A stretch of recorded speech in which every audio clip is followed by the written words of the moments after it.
আলাইকুম দর্শক, পবিত্র ঈদ উল আজহার দিনে আপনাদের সবাইকে জানাই ঈদ মোবারক। তাকাব্বালাল্লাহু মিন্না ওয়া মিনকুম। একটি খুশির সংবাদ দিই আপনাদেরকে। আমাদের দিনাজপুরের মাটির নিচে ৬৫.৫ কোটি টন লোহার আকরিক পাওয়া গিয়েছে। আকরিক থেকে পরিশোধিত লোহা আকারে বের হলে ৬০ থেকে ৭০% পিওর রড বের হয়।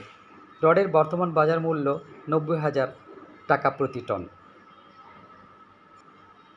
এই আনুমানিক মূল্য প্রায় প্রাপ্ত রডের ৪০ লক্ষ কোটি টাকা। হিসাব করলে বাংলাদেশি ২০ কোটি মানুষের প্রতি মানুষের প্রায় ২ লাখ টাকা করে প্রাপ্ত হওয়ার কথা। তো দেখুন, এটি ঈদের দিনে আমাদের জন্য একটা খুশির খবর। কিন্তু নেটের কল্যাণে আমরা একটা জানতে পেরেছি, এখনও সারা বাংলাদেশের মানুষ তেমন একটা জানে না। আমার মনে হয় সরকার এই সমস্ত জিনিস আমাদেরকে জনসমক্ষে প্রকাশ করে দিলে আমাদের জনতা উদ্বুদ্ধ হতে পারি। আমরা তখন আমাদের ভাবতে পারি যে আমরা ভালো অবস্থানে আছি। কেননা আমরা জন্মের পর থেকেই দেখে আসতেছি যে আমাদের খালি মাথাপিছু ঋণের পরিমাণ বিদেশিদের কাছে। আমাদের সেই সরকার প্রধান সবসময় খালি বিদেশ থেকে ঋণ করে বাজেট ভর্তুকি দিয়ে বাজেট চালায়। গত সরকার আপনার প্রায় ৫ লক্ষ কোটি টাকা পাচার করেছে দেশ থেকে। এটা আমরা ব্যাংকের হিসাবগুলো থেকে জানতে পারি। কিন্তু দুঃখজনক সত্য যে সরকারগুলো আসে জনতার কল্যাণের জন্য, কিন্তু জনতার কল্যাণ কি করে? আমরা তো দেখি সারা জীবন খালি জনতার কল্যাণের তুলনায় তারা চুরি চামারিতেই ব্যস্ত। তো এই বর্তমানে যে ভোট মেজরিটি নিয়ে যে সরকার এসেছে, তাদের অনেকগুলো ভালো কাজ, বিশেষ করে মাননীয় প্রধানমন্ত্রী যে গেস্টার উনি রেখেছেন ডাউন টু দ্য আর্থ, এটা আমাদের সবার নজর কেড়েছে। আমরা খুবই আশাবাদী তাকে নিয়ে। নিশ্চয়ই তিনি আমাদেরকে আশ্বস্ত করবেন।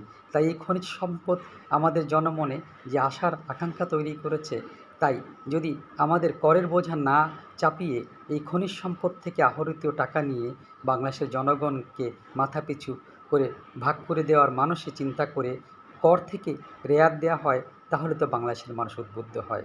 আশা করি ঈদের দিনে সরকার এই জিনিসগুলো ভাববে এবং অবশ্যই সে অনুসারে কাজ করবে। আমরা ছোট নই, আল্লাহ আমাদেরকে গরিব করে তৈরি করেননি। আমাদের মাটির নিচে অনেক সম্পদ দিয়েছে।